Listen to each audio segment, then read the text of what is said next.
Welcome back to the still hour.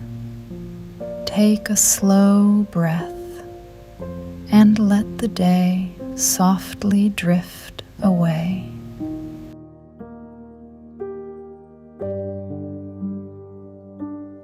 Tonight, we step into a quiet little workshop on a narrow street where time moves gently and every ticking clock tells a small story.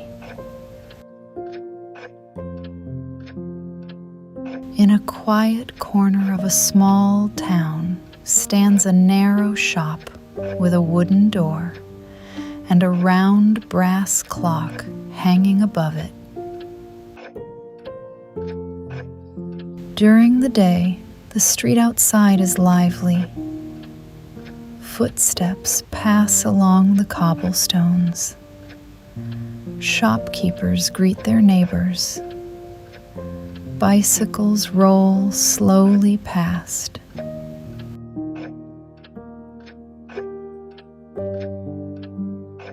But in the evening, when the sun slips behind the rooftops and the lanterns begin to glow, the street grows calm, and inside the watchmaker's workshop, the evening routine begins.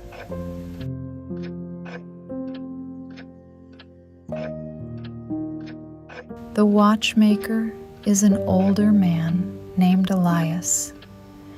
He has steady hands, gentle eyes, and the patient calm of someone who has spent many years listening carefully to the quiet language of clocks.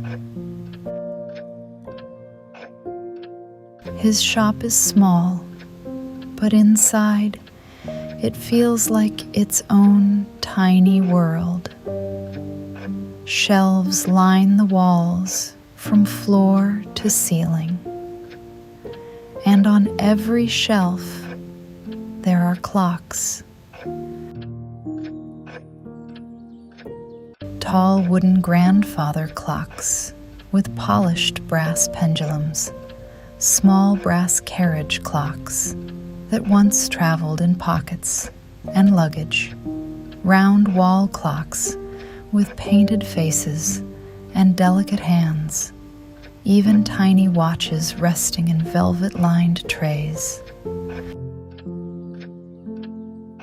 Each one ticks softly, some slow, some quick, some steady and strong.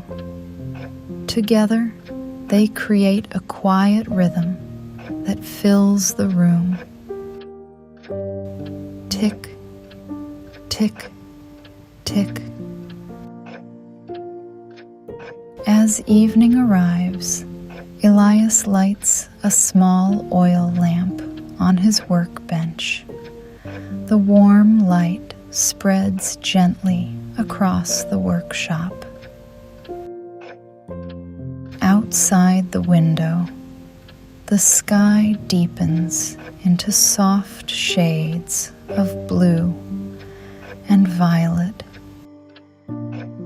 Inside, the ticking clocks continue their quiet conversation.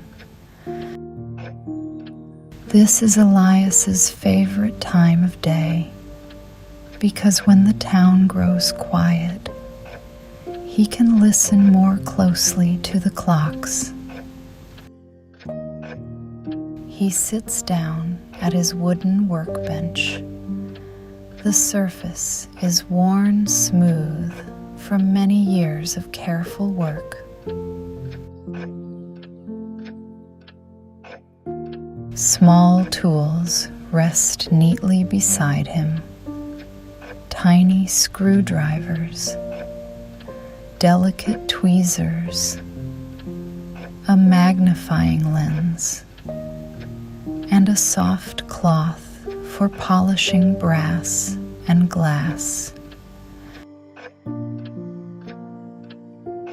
Tonight, There are 3 watches waiting for repair, each one resting quietly in a small wooden tray. Elias picks up the first. It is a silver pocket watch with a smooth, cool surface.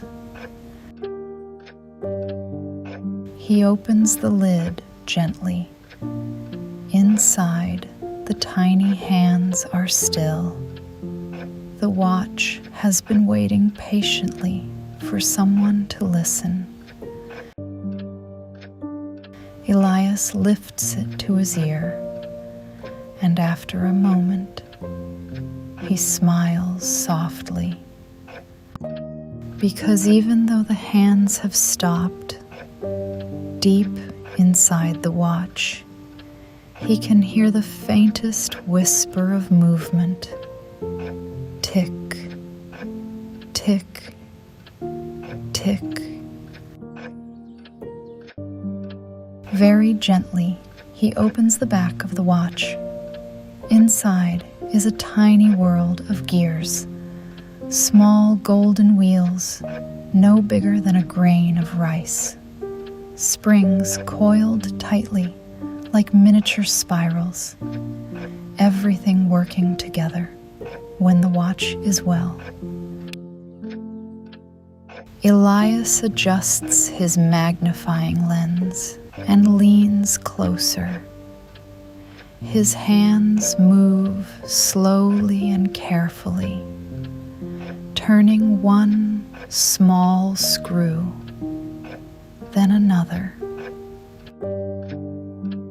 Outside the window, the street grows quieter. A lantern flickers gently in the evening breeze.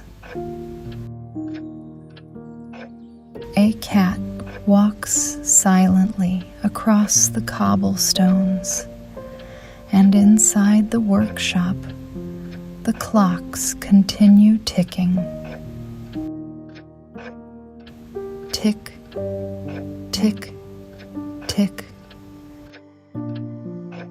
After a few minutes, Elias winds the watch carefully. He listens again, and this time, the ticking is steady, soft, and sure. The watch has found its rhythm again.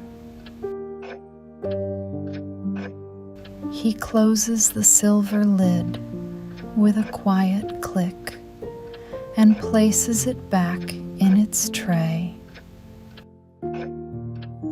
One clock among many, keeping time once more.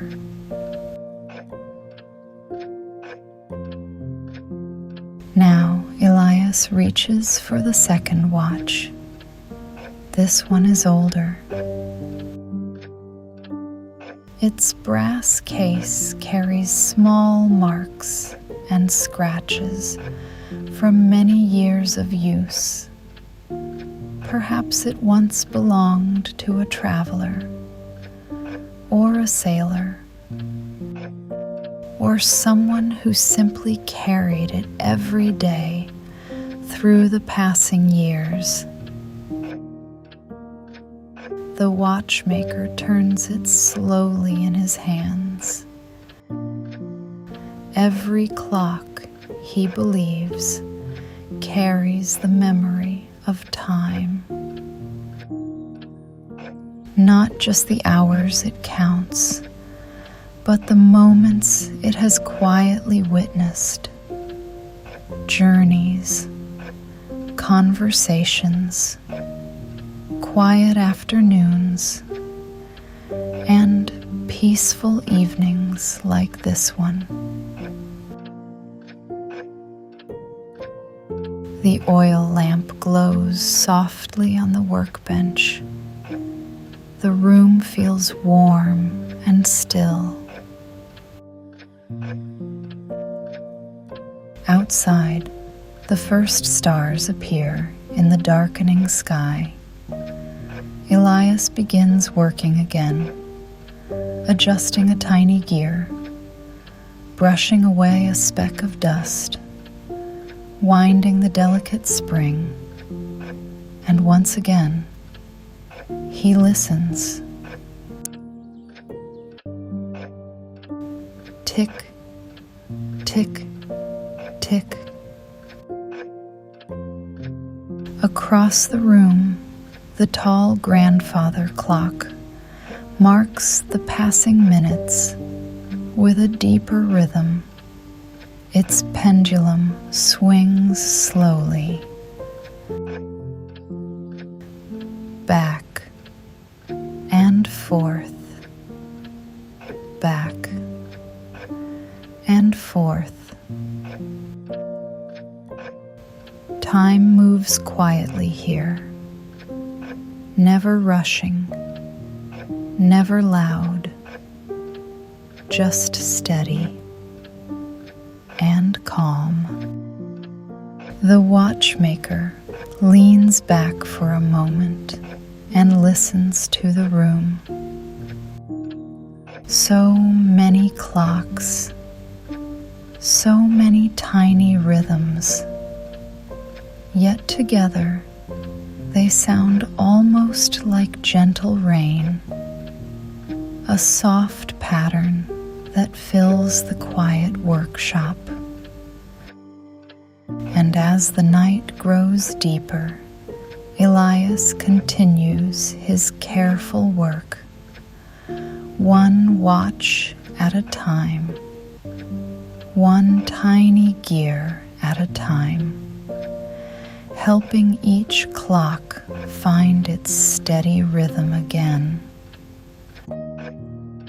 Eventually, the last watch rests repaired beside the others. The workshop grows even quieter now. The oil lamp burns low. Outside, the town has fallen fully asleep. Elias stands slowly and walks through the shop, checking each clock, listening for anything out of place. But tonight, every clock is content, ticking peacefully, counting the quiet hours. Before leaving, the watchmaker pauses beside the tall grandfather clock.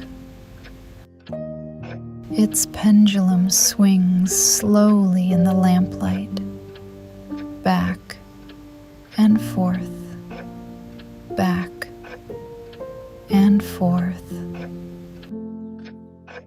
He smiles softly because he knows that while the town sleeps, these clocks will continue their gentle work, keeping time through the quiet night, steady, patient, and calm. Elias turns down the lamp. The workshop grows dim and peaceful, and the clocks continue ticking softly, slowly, as the night drifts onward.